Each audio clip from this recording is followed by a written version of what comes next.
greatness is not this wonderful, esoteric, elusive, God-like feature that only the special among us will ever taste. You know, it's something that truly exists in all of us. It's very simple. This is what I believe, and I'm willing to die for it. You know, a lot of us are going through a hard time in life. Some people have been bullied, some people are just stressed out, some people are insecure, some people are fat and overweight, and the world puts a lot of this in your mind. It's not just you, yeah, you help it.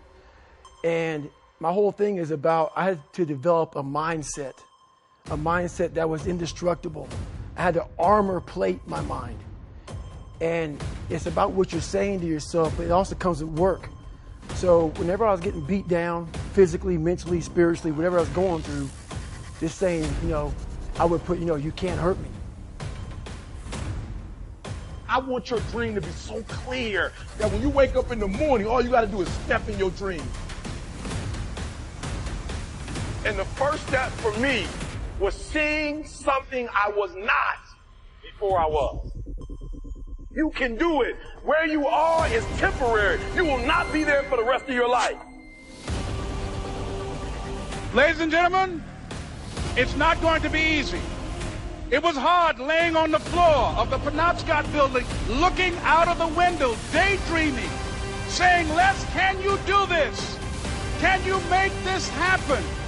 I used to listen to tapes day in and day out about See You at the Top, my great friend Zig and Dennis Waitley and different other motivational speakers and Dr. Norman Vincent Peale and Dexter saying, don't let nobody steal your dream. I used to ask myself, can I do this?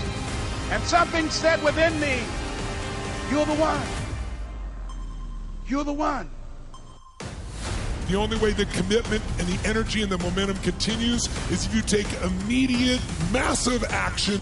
You need to take massive action. And if that doesn't work, try something else. If that doesn't work, try something else. Keep going with massive action and you will find the way because it will give you momentum.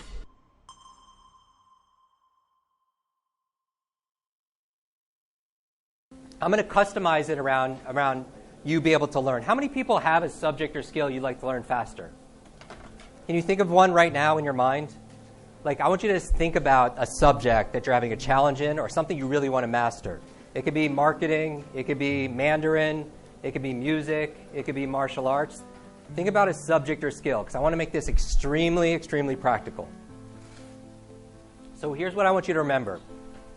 Now, when I see, the reason why I know you can learn how to do this is because a lot of people don't know, I grew up with learning challenges. Okay, and I don't share this a lot, but at the age of 5, I had a very bad accident, head trauma, brain injury, and I had learning difficulties. I was put in very special classes. Teachers would have to repeat themselves 5, 6, 7 times to me, and I still wouldn't understand.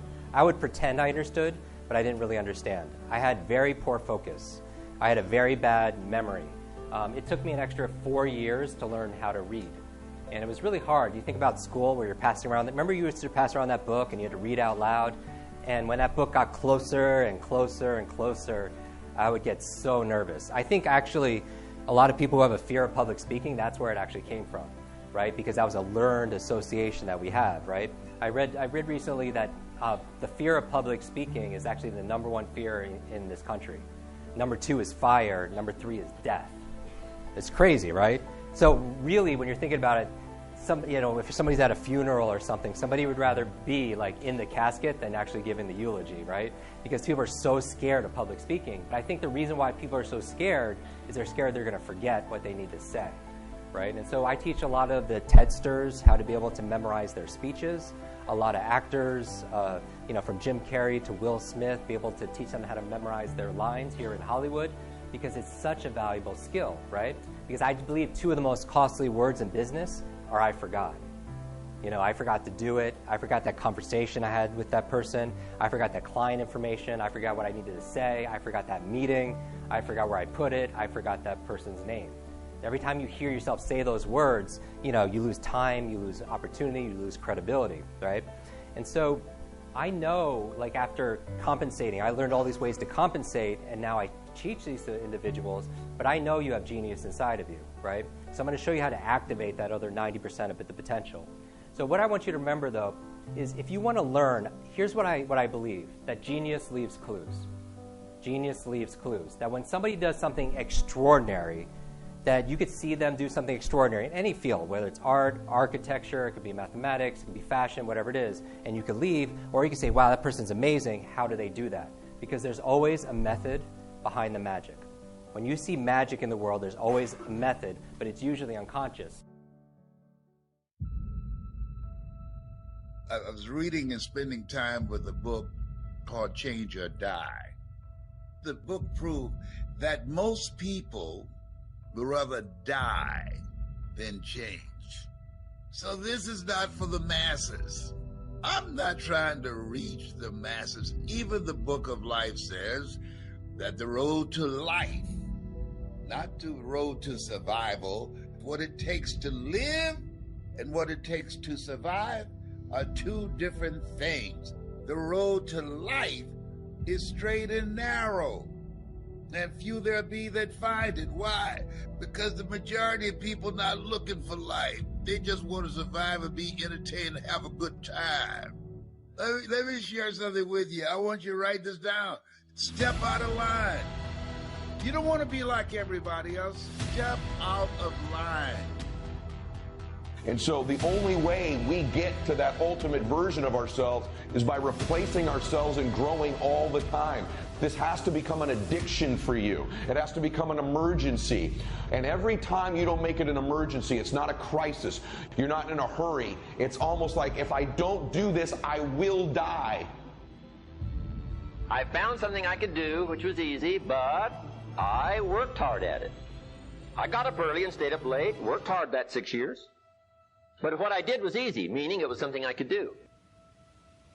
Write down at least 5 reasons on why you deserve your dream, on why you won't give up, what's going to make you unstoppable, why you must be unreasonable, because logical, practical thinking says you can't do it today.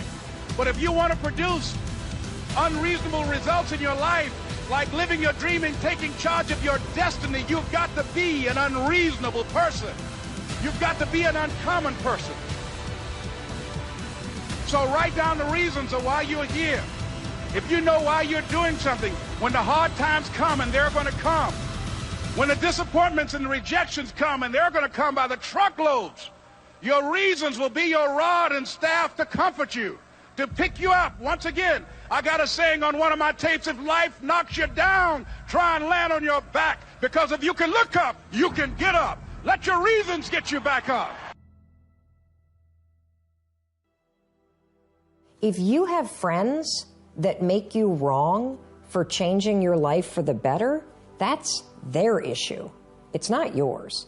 And so you got to untangle the fact that they have baggage about getting in shape, or they have baggage about going to the bar that's theirs, and it has nothing to do with the decisions that you're making. So if your friends in general give you blowback for changing for the better, what you need to say in the back of your mind is, interesting. They're obviously very conflicted about their choice to go to the bar and drink every night, but that has nothing to do with me. Here's the other thing you can do. If they start to make you wrong, you can say, well, you want to go to Planet Fitness with me instead? It doesn't sound like you want to be at the bar. So that said, let me talk to you a little bit about friends.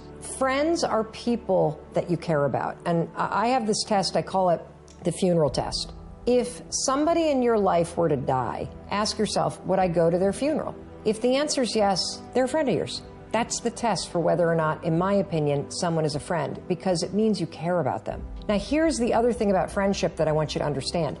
You can care about somebody and not like hanging out with them. And that's the situation that you're in right now. That you have plenty of friends that you care about. If they were to die, you would go to their funeral. If they needed you, you would be there. If you saw them, you'd be happy to see them, but you don't like to hang out with them. The other thing that I want you to think about is that, and that's okay, that's like a normal part of friendship. And the reason why that's a normal part of friendship is because one of the things that we know about life is that you're always going to be changing. In the old pattern and the old chapter, you had certain patterns, right? In the old chapter of your life, you would go to the bar and drink. You would go to the store and spend money you didn't have.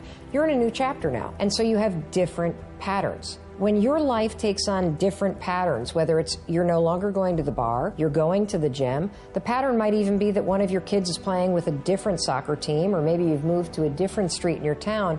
When the patterns change, so will your circle of friends. It's a fact of life. But that doesn't mean your old friends, the ones that you used to drink with, aren't friends anymore. It just means that you don't want to hang out with them. You still care about them, but you don't like doing what they do. The patterns have changed. For a long time, I had a lot of drama around this until I realized that it's not personal. It's not personal that you don't want to hang out with them. Patterns in your life have simply changed. The final thing that I want to leave you with that may also help you is that, remember, I've given you the funeral test. If you'd go to their funeral, they're definitely a friend. It means you care about them, but you might not like hanging out with them that much, and that's cool. That's normal. The other thing that I want you to think about when it comes to friendships is you can typically put friends into 3 buckets. You got friends for a reason, you got friends for a season, and you have friends for a lifetime. And one of the interesting things that I know about my own life is that as the patterns of my life change, so do the friends that I hang out with more frequently. And I also believe that as you change and the patterns in your life change, people show up in your life for a reason. The right people will show up when you start going to the gym. The right people that you need for the pattern that you're in right now will start showing up when you're working on your project instead of shopping. And it's exactly the kind of people that you need. They're there for a reason. And the friends of yours that are friends of yours for a lifetime, I bet you don't hang out with them that much at all anyway. But I bet they're the first person that you call when you need to talk to somebody about somebody important. Those are the friends for a lifetime. And those folks that are still sitting at the bar and love to blow money that they don't have, those were friends for a season.